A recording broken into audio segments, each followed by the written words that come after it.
Good evening everyone. Welcome back to our channel competitive learning. Sorry అండి, ఈరోజు current affairs upload చేయడంలో కొంచెం late అయింది. మా ఏరియాలో పవర్ ఇష్యూస్ వల్ల లేట్ అయింది. సో లేట్ చేయకుండా ఈరోజు కరెంట్ అఫైర్స్ అంటే 5th డిసెంబర్ కరెంట్ అఫైర్స్ చూద్దాము.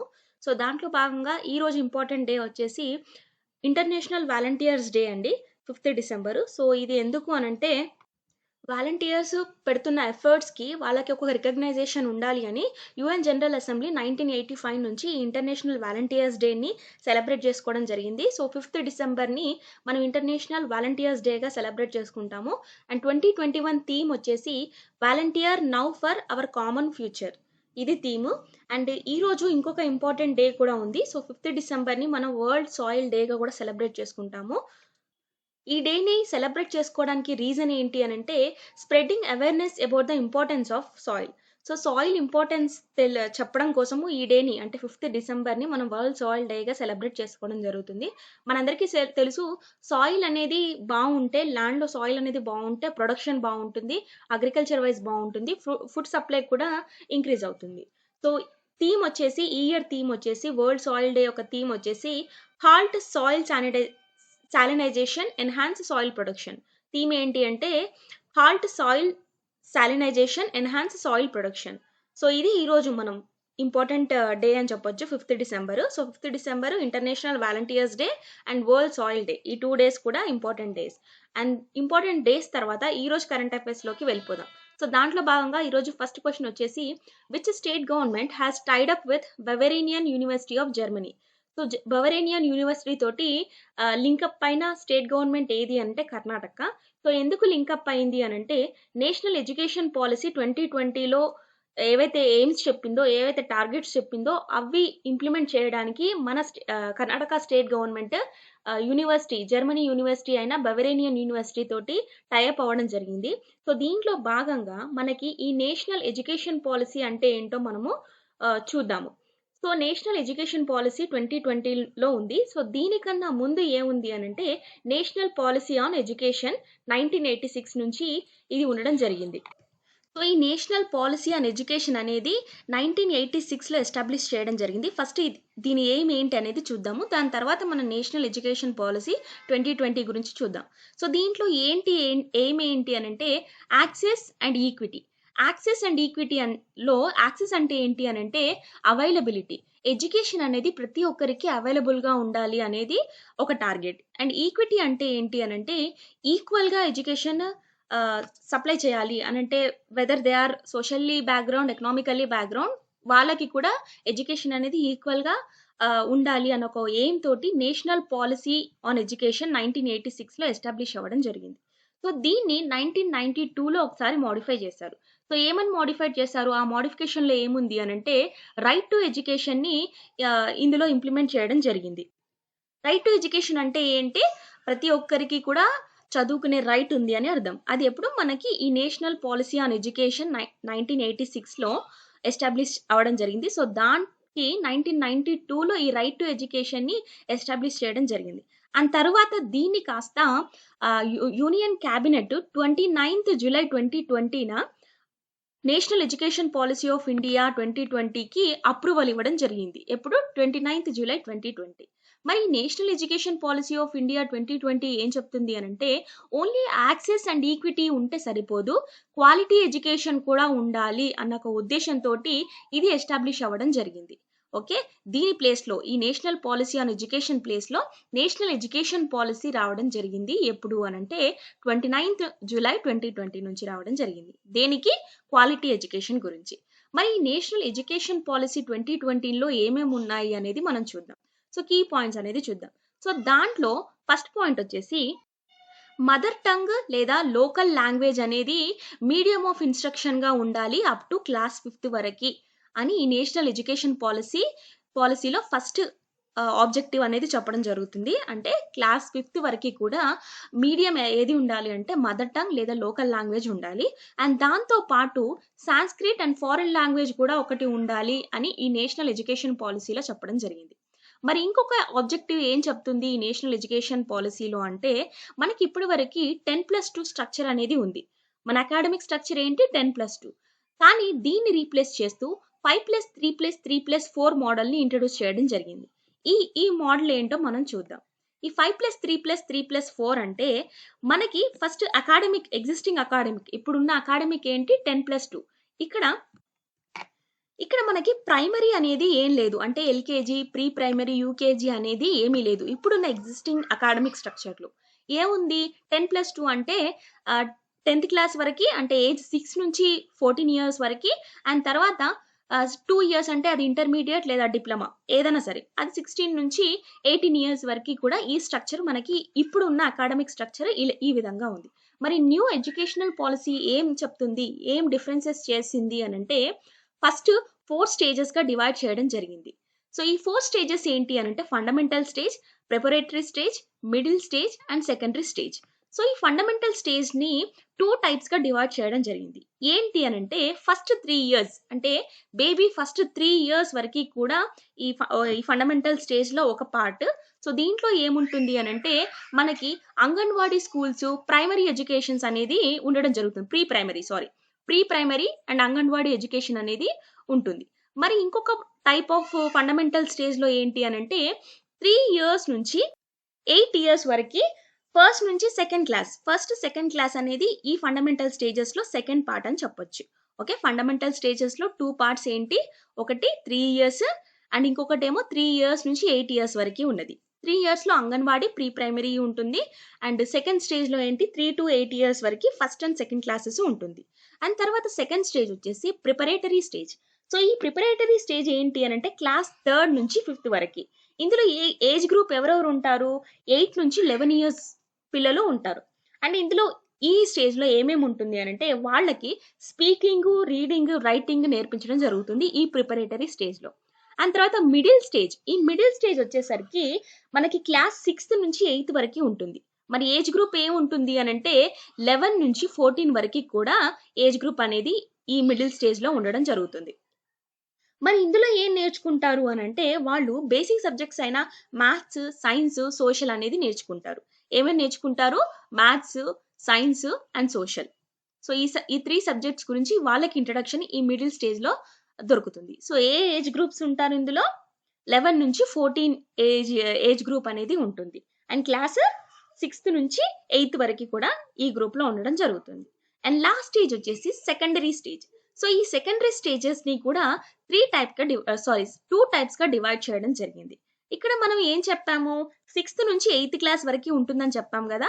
మరి ఇక్కడ ఈ 2 టైప్స్‌లో ఫస్ట్ టైప్ వచ్చేసి 9థ్ నుంచి 10థ్ వరకి ఒక గ్రూపు.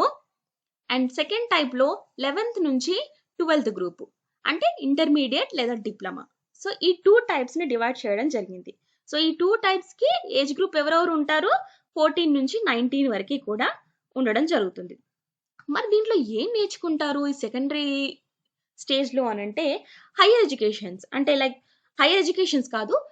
కొంచెం సెకండరీ ఎడ్యుకేషన్ అనేది నేర్చుకుంటారు వీళ్ళు. సబ్జెక్ట్ ఓరియెంటెడ్ అంటే ఫ్యూచర్‌లో ఎటువైపు వెళ్ళాలి అనేది మన ఈ స్టేజ్‌లో పిల్లలకి ఎక్కువగా తెలుస్తుంది. సో, ఈ స్ట్రక్చర్‌ని న్యూ ఎడ్యుకేషనల్ పాలిసీ ఇంట్రొడ్యూస్ చేయడం జరిగింది. ఏమేం స్ట్రక్చర్‌ని 5+3+3+4. ఈ స్ట్రక్చర్ డీటెయిల్స్ మనం ఇప్పుడు చూసాం. సో, దీంట్లో 4 స్టేజెస్ ఉంటాయి. Fundamental stage, preparatory stage and middle stage and last వచ్చేసి సెకండరీ స్టేజ్. వీటి గురించి మనం డీటెయిల్స్ చూసాం. సో, ఇది సెకండ్ ఆబ్జెక్టివ్స్. నేషనల్ ఎడ్యుకేషన్ పాలిసీలో సెకండ్ ఆబ్జెక్టివ్ గురించి మనం తెలుసుకున్నాం. ఫస్ట్ ఆబ్జెక్టివ్ ఏంటి? మదర్ టంగ్ ఉండాలి. మీడియం ఆఫ్ ఇన్‌స్ట్రక్షన్ అనేది మదర్ టంగ్‌లో ఉండాలి. అండ్ సాంస్క్రిట్ ఫారెన్ లాంగ్వేజ్ అనేది ఉండాలి. అండ్ సెకండ్ ఆబ్జెక్టివ్ ఏంటి? 10+2 స్ట్రక్చర్‌ని తీసేసి 5+3+3+4 మోడల్‌ని ఇంట్రొడ్యూస్ చేయడం జరిగింది. అండ్ థర్డ్ ఆబ్జెక్టివ్ ఏంటి అనంటే it proposes 4 year disciplinary bachelor degree in undergraduate programme with multiple exit options. అంటే ఏంటి అనంటే మనకి ఇప్పుడు ఉన్న అండర్ గ్రాడ్యుయేట్‌లో ఏంటి ఒకసారి జాయిన్ అయినామనుకో అది కంప్లీట్ అయ్యేదాకా కూడా మనకి డిగ్రీ సర్టిఫికేట్ రాదు. Whether it is 3 years course కానీ లేదా 4 ఇయర్స్ కోర్సే కానీ. అంటే 3 ఇయర్స్ అంటే డిగ్రీ అండ్ 4 ఇయర్స్ అంటే బీటెక్. ఈ రెండిట్లో కూడా కంప్లీట్ అయిన తర్వాతనే మనకు సర్టిఫికేట్ వస్తుంది. మరి ఇక్కడ ఇంట్రొడ్యూస్ చేసిన కొత్త ప్లాన్ ఏంటి అనంటే చూపిస్తాం. ఫస్ట్ ఇయర్ కంప్లీట్ చేస్తే వాళ్ళకి ఒక సర్టిఫికేట్ రావడం జరుగుతుంది.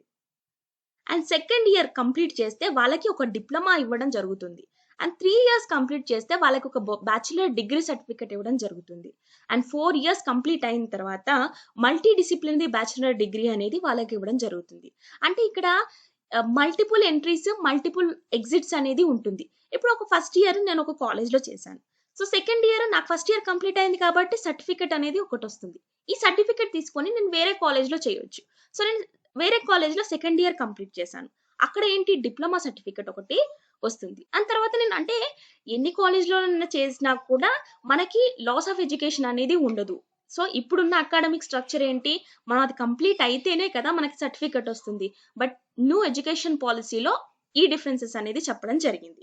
అండ్ ఫోర్త్ పాయింట్ ఏంటి అనంటే ఎంఫిల్ అనేది కంప్లీట్‌గా డిస్కంటిన్యూ చేయాలి, తీసేయాలి అని ఆబ్జెక్టివ్ అనేది పెట్టడం జరిగింది నేషనల్ ఎడ్యుకేషన్ పాలిసీలో. సో ఇది నేషనల్ ఎడ్యుకేషన్ పాలిసీకి సంబంధించిన ఇన్ఫర్మేషన్. నెక్స్ట్ కరెంట్ అఫైర్స్‌లోకి వెళ్ళిపోదాం. సో నెక్స్ట్ కరెంట్ అఫైర్స్‌లో who has been appointed as its brand ambassador by fintech firm Kinara capital. Fintech firm Kinara క్యాపిటల్‌కి బ్రాండ్ అంబాసిడర్‌గా ఎవరిని సెలెక్ట్ చేయడం జరిగింది? ఎవరు అంటే రవీంద్ర జడేజా. ఈ ఫిన్‌టెక్ కినారా క్యాపిటల్ అనేది Bengaluru based fintech firm and ఇది 2011లో ఫార్మ్ అయింది. సో దీని గురించి మనకు అంత డీటెయిల్ ఇన్ఫర్మేషన్ అవసరం లేదు. బ్రాండ్ అంబాసిడర్ ఎవరు? రవీంద్ర జడేజాని అపాయింట్ చేయడం జరిగింది. అండ్ నెక్స్ట్ న్యూస్ వచ్చేసి where has the all India Marathi సాహిత్య సమ్మేళన్ స్టార్టెడ్. ఎక్కడ స్టార్ట్ అయింది? నాసిక్‌లో స్టార్ట్ అయింది. సో నాసిక్ ఎక్కడ ఉంది? మహారాష్ట్రలో ఉండడం జరిగింది. సో నాసిక్‌లో ఈ ఆల్ ఇండియా మరాఠీ సాహిత్య సమ్మేళనం స్టార్ట్ అవ్వడం జరిగింది. అండ్ ఇది ఎన్నో వర్షన్ అంటే 94th ఎడిషన్ అని చెప్పొచ్చు. ఈ సమ్మిట్‌ని అంటే ఈ సమ్మేళనాన్ని ఎవరు స్టార్ట్ చేశారు అనంటే విశ్వనాథ్ పాటిల్. ఈయన వెటర్నరీ రైటర్. సో ఈయన దీన్ని స్టార్ట్ చేయడం జరిగింది. ఇనాగ్రేట్ చేయడం జరిగింది. సో నెక్స్ట్ న్యూస్ వచ్చి who is joining General Atlantic as the vice chairman. ఎవరు అనంటే అజయ్ బంగా. అజయ్ బంగా గారు మాస్టర్ కార్డ్‌కి సీఈఓగా ఉండేవారు. ఈ మాస్టర్ కార్డ్ నుంచి ఎప్పుడు రిటైర్ అయ్యారు అంటే నవంబర్ 30న రిటైర్ అవ్వడం జరిగింది. అండ్ ఈయన ఇప్పుడు ప్రెజెంట్ జనరల్ అట్లాంటిక్ దానికి వైస్ చైర్మన్‌గా ఉండబోతున్నారు. ఎప్పటి నుంచి అంటే జనవరి 1, 2022 నుంచి ఉండడం జరుగుతుంది. సో ఈ జనరల్ అట్లాంటిక్ ఏంటో చూద్దాము. ఈ జనరల్ అట్లాంటిక్ అనేది అమెరికన్ ఈక్విటీ ఫర్మ్ అన్నమాట. సో ఇది ఏం చేస్తుంది అనంటే it provides capital, strategic support for the global growth company. So global world మొత్తంలో గ్రోత్‌ని ఫైనాన్షియల్ గ్రోత్‌ని ఇంక్రీజ్ చేయడానికి ఇది క్యాపిటల్‌ని ప్రొవైడ్ చేస్తుంది జనరల్ అట్లాంటిక్. అండ్ దీని సీఈఓ వచ్చేసి విలియం ఈ ఫోర్డ్. అండ్ ఇది ఇప్పుడు ఎప్పుడు స్టార్ట్ అయింది అనంటే 1980లో ఇది స్టార్ట్ అవ్వడం జరిగింది. అండ్ హెడ్ క్వార్టర్స్ వచ్చేసి న్యూయార్క్‌లో ఉంది, యునైటెడ్ స్టేట్స్. ఓకే, దీని గురించి అంతే చాలు. అండ్ నెక్స్ట్ వచ్చేసి India and which country has decided to celebrate 6th December as friendship day. So friendship day 6th Decemberని ఫ్రెండ్షిప్ డేగా ఇండియాతో పాటు ఏ కంట్రీ డిసైడ్ చేయడం జరిగింది అనంటే అది Bangladesh country. Bangladesh every year December 6థ్‌న మైత్రి దివాస్‌గా సెలబ్రేట్ చేసుకోవడం జరుగుతుంది. కానీ మార్చ్ 2021న మోడీ గారు నేషనల్ డే ఆఫ్ బంగ్లాదేశ్‌కి డే రోజున అటెండ్ అవ్వడం జరిగింది కదా! బంగ్లాదేశ్ ఇండిపెండెన్స్ డేకి మోడీ గారు అటెండ్ అవ్వడం జరిగింది కదా! సో ఆ రోజు నుంచి ఇండియా అండ్ బంగ్లాదేశ్ ఇద్దరు కలిసి December 6థ్‌న ఫ్రెండ్షిప్ డేగా సెలబ్రేట్ చేసుకోవడం జరుగుతుంది. ఓకే, బంగ్లాదేశ్‌కి సంబంధించిన చిన్న ఇన్ఫర్మేషన్ చూద్దాము. సో ఇది ఎప్పుడు ఇండిపెండెన్స్ వచ్చింది బంగ్లాదేశ్‌కి అనంటే 26th March 1971లో రావడం జరిగింది. 1971లో ఏం జరిగింది మనకు తెలుసు కదా! పాకిస్తాన్ అండ్ ఇండియా వార్ జరిగింది. సో దాంట్లో భాగంగా బంగ్లాదేశ్‌కి 26th March 1971న ఇండిపెండెన్స్ రావడం జరిగింది. అండ్ ప్రెసిడెంట్ వచ్చేసి Abdul Hamid and prime minister వచ్చేసి Sheikh Hasina. And next news వచ్చి who has been appointed as a chairman of national asset reconstruction company. So national asset reconstruction company chairman ఎవరు అంటే ప్రదీప్ షా. ప్రదీప్ షా ఎవరు అనంటే ఈయన MBA and Harvard chartered accountant. HDFC housing finance కంపెనీలో ఈయన chartered అకౌంట్‌గా ఉన్నారు. అండ్ ఫార్మ్ క్రిజిల్‌కి కూడా ఈయన వర్క్ చేయడం జరిగింది. సో ప్రెజెంట్ ఈయన chairman of national asset reconstruction company. So ఇదేంటి నేషనల్ అసెట్ రీకన్స్ట్రక్షన్ కంపెనీ అనంటే ఈ నేషనల్ అసెట్ రీకన్స్ట్రక్షన్ కంపెనీకి ఆర్‌బీఐ October 4థ్‌న లైసెన్స్ ఇవ్వడం జరిగింది. సో దీన్ని బ్యాడ్ బ్యాంక్‌గా కూడా మనము పిలుస్తాము. సో ఈ ఫైనాన్షియల్ ఇన్‌స్టిట్యూషన్ ఏదైతే ఉందో నేషనల్ అసెట్ రీకన్స్ట్రక్షన్ కంపెనీ అనేది ఏంటి అనంటే it buys the debtor of the bank at mutual agreed value and attempt to recover the డెబ్ట్ and associate securities by itself. అంటే ఏంటి అనంటే, ఇది డెబ్టర్స్ ఎవరైతే ఉంటారో, లైక్ లోన్ పే చేయని వాళ్ళు ఉంటారు బ్యాంక్‌లో. Non S non not repaying loans ఉంటారు కొంతమంది డెబ్టర్స్. సో, వాళ్ళని తీసుకొని వాళ్ళ దగ్గర నుంచి డెబ్ట్ కలెక్ట్ చేయడానికి ఈ నేషనల్ అసెట్ రీకన్‌స్ట్రక్షన్ కంపెనీని ఎస్టాబ్లిష్ చేయడం జరిగింది. సో, దీని మెయిన్ గోల్ ఏంటి అనంటే to attempt to recover the డెబ్ట్. ఓకే. ఇది 4th అక్టోబర్‌న ఆర్‌బీఐ దీనికి లైసెన్స్ ఇవ్వడం జరిగింది. అండ్ నెక్స్ట్ వచ్చి విచ్ బ్యాంక్ హాస్ లాంచ్డ్ మహిళా మిత్ర plus scheme for women. So, A bank మహిళా మిత్ర ప్లస్ స్కీమ్‌ని లాంచ్ చేసింది అనంటే ఫెడరల్ బ్యాంక్. ఈ ఫెడరల్ బ్యాంక్ అనేది ఒక ప్రైవేట్ సెక్టార్ బ్యాంక్. సో, ఇది వుమెన్‌కి రిలేటెడ్‌గా ఉన్న బ్యాంక్ అని చెప్పొచ్చు. సో, ఇది ఈ మహిళా మిత్ర ప్లస్ అనే స్కీమ్‌ని లాంచ్ చేయడం జరిగింది. సో, ఈ స్కీమ్ ఎందుకు అనంటే వుమెన్‌కి ఫైనాన్షియల్ ఇన్వెస్ట్‌మెంట్‌లో సపోర్ట్ ఇవ్వడం కోసము ఈ స్కీమ్ అనేది లాంచ్ చేయడం జరిగింది.